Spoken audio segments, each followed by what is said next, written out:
Hello friends, this is Supriya Tiwari. हम यहाँ पर बायोलॉजी रमेश गुप्ता के क्वेश्चन सीरीज को कंटिन्यू करते हुए आज का हमारा थर्ड चैप्टर है या फिर थर्ड क्वेश्चन सीरीज है, जिसमें हम लोग ये एनिलिडा से संबंधित रमेश गुप्ता में जितने भी क्वेश्चन है सारे के सारे डिस्कस करेंगे। ये सारे क्वेश्चन हमारे एग्जाम पॉइंट ऑफ व्यू से इम्पॉर्टेंट हैं। ये टीजीटी पीजीटी में यहाँ से क्वेश्चन डायरेक्टली पूछ लिए जाते हैं। तो सीटी help in locomotion in earthworm but not uniformly present in all segment. Select among following that represent CT. तो ये बता रहे हैं कि जो हमारा अर्थवार्म होता है उसमें CT पाया जाता है और उस CT की हेल्प से अर्थवार्म में लोकोमोशन होता है, पर ये सभी सेगमेंट में नहीं पाया जाता है। तो हमको बताना है कि ये किस सेगमेंट में प्रेजेंट होता है। तो हमारा फर्स्ट ऑप्शन है फर्स्ट सेगमेंट, सेकेंड है लास्ट सेगमेंट, थर्ड है सिली टेलर एंड लास्ट है 20 एंड 22 सेगमेंट। इसका राइट आंसर हो जाएगा 20 एंड 22 सेगमेंट। मतलब जो सीटी होता है वो जो है 20 एंड 22 सेगमेंट में प्रेजेंट होता है। हमारा नेक्स्ट क्वेश्चन है question number 2। The clitellum is a distinct part in the body of earthworm. It is found in, मतलब जो अर्थवर्म होता है, अर्थवर्म का के बॉडी में सिलिटेलम उनके बॉडी का सबसे इम्पॉर्टेंट पॉइंट होता है। तो वो किस सेगमेंट में पाया जाता है? तो जो सिलिटेलम होता है वो सेगमेंट नंबर 14, 15 एंड 16 में प्रेजेंट होता है। अब match the column A with column B और चूज द करेक्ट ऑप्शन। मतलब कॉलम ए को कॉलम बी के साथ मैच करना है। तो हम लोग मैच कर लेते हैं। तो जो है हमारा पोरीफेरा कैनाल सिस्टम, ठीक है, और फिर हमारा जो एस्केलेहेल्मिन्थीस है वो एस्केलेहेल्मिन्थीस हमारा आ जाएगा मैस्कुलर फेरिंग्स। इसके बाद अगर हम एनिलिडा की बात करते हैं तो एनिलिडा हमारा मेटामेयस होता है। और अगर हम बात करते हैं आर्थ्रोपोडा की तो आर्थ्रोपोडा हमारे में ज्वाइंटेड अपेंडिसेस होते हैं। और अगर हम बात करते हैं इकाइनोडर्मिटा की, इसमें वाटर वेस्कुलर सिस्टम प्रेजेंट होता है। तो इसका राइट आंसर हो जाएगा आंसर नंबर सी। ये इसका राइट आंसर हो जाएगा। हमारा नेक्स्ट क्वेश्चन है which one of the following statement is incorrect. इनमें से कौन सा स्टेटमेंट इनकरेक्ट है? In cockroach and frogs excretion of waste material occurs through Malpighian tube. बता रहे हैं कि कॉकरोच और प्राण में, ठीक है, एक्सक्रीशन मटेरियल के लिए जो इनमें एक्सक्रीशन होता है वो एक्सक्रीशन मेल्पिगियन ट्यूबिल्स के थ्रू होता है, ठीक है। इसमें इनकरेक्ट स्टेटमेंट बताना। फिर दूसरा है ctenophore locomotion is mediated by comb plate. और जो टिनोफोर होता है इसमें लोकोमोशन जो है क्या होता है, कॉम्ब प्लेट के थ्रू होता है। तो ये स्टेटमेंट हमारा सही है। और इनफेसियोला हमारा नेक्स्ट ऑप्शन है इनफेसियोला फ्लेम सेल। अच्छा हाँ, जो फेसियोला होते हैं उनमें एक्सक्रीशन फ्लेम सेल के थ्रू होता है, ये भी सही है। अच्छा, earthworm are hermaphrodite and it cross fertilization takes place among them। मतलब जो अर्थवर्म होता है ये हर्माफ्रोडाइट है, ठीक है, बात सही है। और इसमें फर्टिलाइजेशन कैसा होता है? तो क्रॉस फर्टिलाइजेशन होता है। इसका इनकरेक्ट ऑप्शन है फर्स्ट, कॉकरोच और प्राण में एक्सक्रीशन के लिए मेल्पिगियन ट्यूब्यूल्स। अच्छा, कॉकरोच में तो मेल्पिगियन ट्यूब्यूल्स तो पाया जाता है बट प्राण में नहीं पाया जाता है। अब हम लोग पढ़ लेते हैं कि किस में किस तरीके के क्या होते हैं। यहाँ पे इसको भी क्वेश्चन नंबर हमारा 5 है। क्वेश्चन नंबर 5 में भी कॉलम ए को कॉलम बी से मैच करना है। तो हमारा पहला आंसर है organ level of organ level. तो जो ऑर्गन लेवल ऑर्गेनाइजेशन होता है ये हमारा ओवेलियल में होता है। फिर दूसरा है सेलुलर एग्रीगेट लेवल। जो सेलुलर एग्रीगेट लेवल होता है ये हमारा फेरिटेमा में होता है। और टिश्यू लेवल की बात करते हैं तो टिश्यू लेवल जो हमारा ऑर्गेनाइजेशन होता है वो हमारा होता है, सॉरी, इसका सही आंसर हो जाएगा ऑर्गन लेवल हमारा आ जाएगा ओवेलिया में, ठीक है। फिर हमारा हो जाएगा सेलुलर लेवल हमारा हो जाएगा फेसियोला में। फिर हमारा हो जाएगा टिश्यू लेवल हमारा आ जाएगा स्पॉन्जिला में। और फिर हमारा लास्ट ऑप्शन है ऑर्गन लेवल जो है, ऑर्गन लेवल होता है हमारा फेरिटिमा में। इसका राइट आंसर हो जाएगा आंसर नंबर सी। हमारा नेक्स्ट क्वेश्चन है question number 6। In some animal group the body is found divided into compartments with at least some organ repeated this characteristic feature is named. बता रहे इन some animal group, यहाँ पे कुछ animal के group दिए गए हैं और ये जो इनकी बॉडी होती है ये अलग अलग कंपार्टमेंट में डिवाइडेड होते हैं। अच्छा, इनके इस कंपार्टमेंट को हम लोग क्या कहते हैं, तो मेटामेरिज्म कहते हैं। क्या कहते हैं, मेटामेरिज्म सेगमेंटेशन। हमारा अगला क्वेश्चन है in a copulating pair of earthworms which up to process takes place. मतलब कि अर्थवर्म में कॉपुलेशन होता है, ठीक है, क्या होता है, अर्थवर्म में कॉपुलेशन होता है।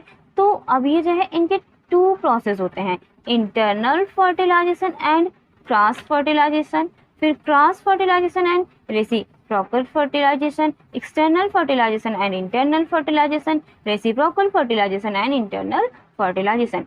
तो इसका क्वेश्चन नंबर 7 का राइट आंसर हो जाएगा cross fertilisation and reciprocal fertilisation. हमारा अगला क्वेश्चन है in Pheretima the gland that help in binding the worm during copulation. तो वो फेरिटिमा में एक ग्लैंड होता है और उस जब कॉपुलेशन के समय वो ग्लैंड दोनों को बाइंड करने में मदद करता है। तो उसका राइट आंसर हो जाएगा इसका जो है एक्सेसरी ग्लैंड। ठीक है, अब हम लोग बात करते हैं क्वेश्चन नंबर 9 की। द निफ्रीडिया इन अर्थवर्म और एनालॉगस टू, मतलब जैसे अर्थवर्म में निफ्रीडिया होता है ऐसे ही जो है इनमें से कौन सा ऐसा है जो जिनके जो है स्क्रीचरी ऑर्गन उनके साथ सही से सही मैच्ड किए गए हैं। तो अगर हम बात करते हैं तो गिल्स ऑफ प्रॉन नहीं, ट्रैकी ऑफ इंसेक्टा नहीं, फ्लेम सेल ऑफ प्लैनेरिया ये हमारा सही है, बाकी और सारे ऑप्शन गलत हैं। तो हमारा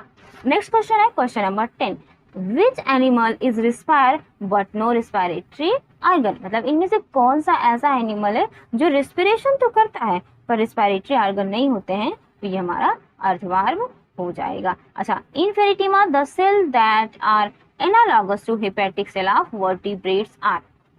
फेरिटिमा में, ठीक है, in Pheretima the cells that are analogous to hepatic, जैसे कि क्या होता है फेरिटिमा में वर्टिब्रेट के हिपैटिक सेल के समान ही जो है सेल पाया जाता है। तो वह कौन सा सेल है जो हमारा हिपैटिक सेल के इक्वल होता है। तो देखो इसमें अमीबॉइड सेल नहीं, सर्कुलर सेल नहीं, म्यूकस सेल नहीं, इसका क्लोरोजन सेल राइट आंसर हो जाएगा। Chloragogen cells are found in, chloragogen cells होते हैं वह प्रायः पाए जाते हैं सिलोमी फ्लूइड ऑफ अर्थवर्म। अब हम लोग नेक्स्ट क्वेश्चन पूछते हैं porphyrin of earthworm is found इन। तो जो अर्थवर्म होता है porphyrin of earthworm is found इन, तो ये इसका राइट आंसर हो जाएगा सर्कुलर मसल्स। तो जो अर्थवर्म के पोरफायरिन होते हैं उनमें सर्कुलर मसल प्रेजेंट होता है। हमारा अगला क्वेश्चन है क्वेश्चन नंबर 14। अच्छा, ये जितने भी क्वेश्चन हम करा रहे हैं ये सारे के सारे रमेश गुप्ता से हैं, हम वहीं से क्वेश्चन को उठा के करा रहे हैं और ये हमारे एग्जाम पॉइंट ऑफ व्यू से बहुत ही ज्यादा इंपॉर्टेंट है। हमारा क्वेश्चन नंबर 14 है sea mouse belong to family. जो सी माउस है वो किस फैमिली से रिलेटेड है। तो सी माउस हमारा इसका राइट आंसर हो जाएगा एनिलिडा। ये राइट आंसर एनिलिडा, ये एनिलिडा से बिलोंग करता है। तो मेटानेफ्रीडा,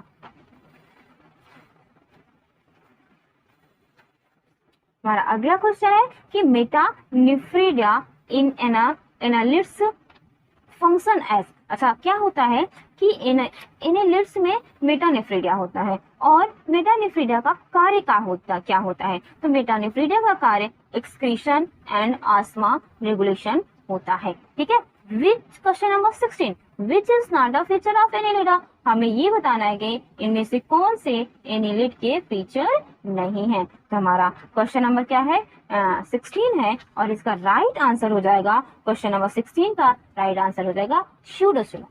मतलब जो एनिलिड होता है वो स्यूडोसिलोम नहीं होता, मतलब उसमें मेटामेरिज्म भी होता है, नेफ्रीडिया भी होता है एंड सिलिटेलम होता है पर स्यूडोसिलोम नहीं होता है। हमारा अगला क्वेश्चन है क्वेश्चन नंबर 17, लीच है, तो लीच हमारा क्या है, जो है लीच हमारा सैंग्यूरस एंड इक्टोपैरासाइट, सैंग्यूरस एंड इक्टोपैरासाइट दोनों है। अच्छा, सैंग्यूरस का मतलब कि ऐसे एनिमल जो कि जो है किसी अदर ऑर्गेनिज्म पर रह के उनके ब्लड को सक करे, और इक्टोपैरासाइट आप लोग को पता ही है, विच आर इंट्रोनेफ्रिडा,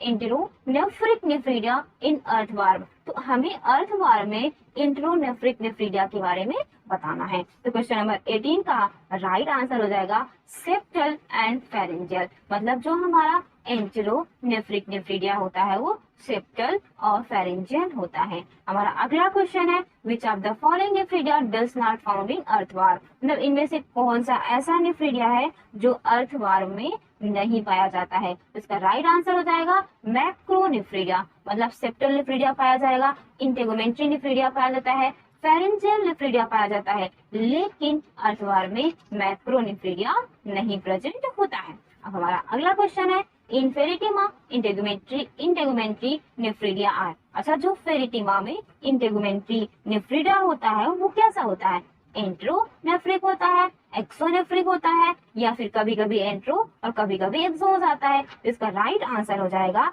एक्सोनेफ्रिक, मतलब जो हमारा इंटेगुमेंट्री नेफ्रिडा होता है ये एक्सोनेफ्रिक होते हैं।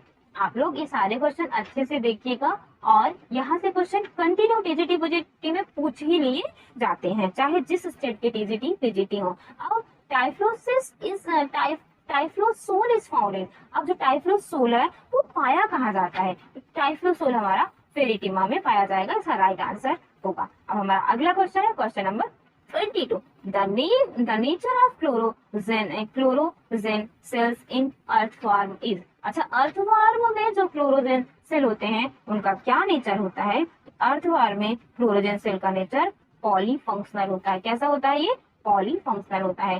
Trochophore larva is found in, trochophore larva जो है काइटॉन, नेरेस, एफ्रोडाइट, या फिर ऑल ऑफ दीज। इसका राइट आंसर हो जाएगा ऑल ऑफ दीज। हमारा अगला क्वेश्चन है which of the following is common in Annelida and arthropoda, मतलब एनेलिडा और आर्थ्रोपोडा में कॉमन क्या होता है, वेंट्रल नर्व कार्ड कॉमन होता है एनेलिडा और आर्थ्रोपोडा में। हमारा अगला क्वेश्चन है विच इज नॉट करेक्टली मैच, इनमें से कौन सा ऐसा करेक्टली है जो करेक्टली मैच नहीं है। जैसे अगर हम बात करते हैं आर्थ्रोपोडा की, आर्थ्रोपोडा हमारा साइजोसिलोमेटा होता है। प्लेटिहेल्मिन्थेस की बात करते हैं तो एसिलोमेट होते हैं, और नीमैटहेल्मिन्थेस की बात करते हैं तो ये सिलोमेट होता है, और जो एनेलिडा होता है ये हमारा इंटेरोसिलोमेटा नहीं होता है, ये रॉन्ग है। ठीक है, अब हम लोग अगला क्वेश्चन पढ़ते हैं इन evolution evolve first time in Annelida. अगर हम बात करते हैं कि जब एनेलिडा का एवोल्यूशन में एनेलिडा को सबसे पहले कब इवॉल्व किया गया था, तो क्या होता है, किसके आधार पर इनको जो है एनेलिडा में इवॉल्व किया गया था, रखा गया था, तो ट्रू सिलोम के आधार पर। हमारा अगला क्वेश्चन है the gland whose secretion facilitate the attachment of to earthworm during copulation is located, मतलब ये बता रहे हैं कि जब कॉपुलेशन होता है तो अर्थवर्म आपस में चिपट जाते हैं। तो कौन कौन से ऐसे सेगमेंट हैं जो आपस में लिपट जाते हैं, जिसका राइट आंसर हो जाएगा answer number 70, answer number B, segment number 17 and segment number 19। हमारा अगला क्वेश्चन है annelids have a central nerve cord, बता रहे हैं कि जो एनिलिड्स होता है उनमें सेंट्रल नर्व कार्ड प्रेजेंट होता है, या टार्सल वे में, वेंट्रल में, हालो में, या फिर इम्परमेबल टू पोटेशियम आयन। इसका राइट आंसर हो जाएगा वेंट्रल में। ठीक है, अब हमारा अगला क्वेश्चन है कि the number of pair of valve in lateral oesophageal heart of Pheretima. अच्छा, जो फेरिटिमा होता है, ठीक है ना, फेरिटिमा का जो लैटरल ओइसोफेजियल वॉल्व होता है, फेजियल हार्ट होता है, उनकी संख्या कितनी होती है, उनकी संख्या 3 होती है। अब हम लोग नेक्स्ट क्वेश्चन पढ़ते हैं leech secrete which of the following anticoagulant, leech में कौन सा एंटीकोगुलेंट सिक्रीट होता है, तो इसका राइट आंसर हो जाएगा हीरोडिन। कौन सा होता है, हीरोडिन। अच्छा, अगला हमारा क्वेश्चन है जो है स्पर्मेथिसी इन अर्थवॉर्म इज, मतलब अर्थवॉर्म में जो स्पर्मेथेसिस होता है वो स्पर्म को प्रोड्यूस करता है, या फिर स्पर्म को मेल अर्थवॉर्म में कॉपुलेशन के समय स्पर्म को स्टोर करता है, या फिर ए एंड बी, या फिर नन ऑफ दीज। इसका राइट आंसर हो जाएगा none of these. What is common in earthworm and cockroach? Earthworm और कॉकरोच में क्या कॉमन है? अर्थवॉर्म और कॉकरोच में ventral and solid nerve cord, ये क्या है, इनके दोनों में कॉमन है। अब chloragogen cells resemble the following in function. अच्छा, जो क्लोरोजन सेल्स होते हैं इनमें से किसके रिजेंबलिंग होते हैं? तो फ्लेम सेल के। अब हम लोग नेक्स्ट पढ़ते हैं क्वेश्चन नंबर 34। तो क्वेश्चन नंबर 34 है solenocytes and nephridia are respectively found in. Solenocytes और न्यूफ्रिडिया प्रायः पाया जाता है। तो जो सोलिनोसाइट्स है और न्यूफ्रिडिया है यह प्रायः प्लेटीहेल्मिन्थेस एंड एनिलिड में पाया जाता है। हमारा अगला क्वेश्चन है इनकरेक्ट स्टेटमेंट अबाउट अर्थवॉर्म, मतलब अर्थवॉर्म के बारे में जो है इनमें से एक ऐसा स्टेटमेंट है जो गलत है। सबसे पहले तो मेटामेरिक सेगमेंटेशन इसमें प्रेजेंट होता है, फिर बताया फीमेल जेनाइटल पोर जो है 14 सेगमेंट में होता है, ये भी सही है। To help in cross fertilisation ovaries mature earlier, ये रॉन्ग है। कह रहा है कि इसमें क्रॉस फर्टिलाइजेशन होता है और ओवरी अर्लियर मैच्योर होता है, तो ये बिल्कुल भी सही नहीं है। अच्छा, मेल जेनाइटल पैपिला इनका 17th एंड 19th सेगमेंट में होता है, तो ये हमारा सही है। अच्छा, हम लोग नेक्स्ट पढ़ते हैं अर्थवॉर्म आर। अर्थवॉर्म में क्या है? Ammonotelic when plenty of water is available, मतलब जब बहुत सारे वाटर होते हैं तो ये अमीनोटेलिक होते हैं, ये बात सही है। अच्छा, यूरिकोटेलिक व्हेन प्लेंटी ऑफ, अच्छा कह रहे हैं कि जब जो है ज्यादा से ज्यादा वाटर होते हैं तो यूरिकोटेलिक होते हैं, तो ये ऑप्शन हमारा गलत है। अब ये कह रहे हैं कि जो है ये यूरियोटेलिक होते हैं, ये भी ऑप्शन गलत है। ये क्या होते हैं? अमीनोटेलिक होते हैं। जब ज्यादा से ज्यादा वाटर अवेलेबल होते हैं तो ये अमीनोटेलिक होते हैं। हमारा अगला क्वेश्चन है question number 37, which of the following vessels is the largest in earthworm and possesses wall, मतलब कि कह रहा है कि इनमें से कौन सा ऐसा है, ठीक है, जो अर्थवॉर्म में सबसे लार्जेस्ट होता है और इनमें एंड इसमें वॉल भी पाया जाता है। तो इसका राइट आंसर हो जाएगा डार्सल ब्लड वेसल्स। ठीक है, हमारा अगला क्वेश्चन है कि circulatory system in earthworm is, अच्छा बता रहे हैं कि अर्थवॉर्म का सर्कुलेटरी सिस्टम कैसा होता है। अर्थवॉर्म का circulatory system close type with haemoglobin in plasma. हमारा अगला क्वेश्चन है क्वेश्चन नंबर है 39, in earthworm the circular muscles are highly developed in. Earthworm में सर्कुलर जो मसल्स होते हैं वो काफी डेवलप्ड होते हैं, तो कौन से होते हैं? वो टाइफ्लोसोल्स होते हैं। हमारा अगला एंड लास्ट क्वेश्चन है the typhlosole in earthworm intestine is found in, मतलब कि जो अर्थवॉर्म में टाइफ्लोसोल होता है वो इंटेस्टाइन में पाया जाता है, वो भी कौन से सेगमेंट में प्रेजेंट होता है? Segment number 26 and 95। Thanks for watching this video. अगर वीडियो पसंद आए हो please like share and comments.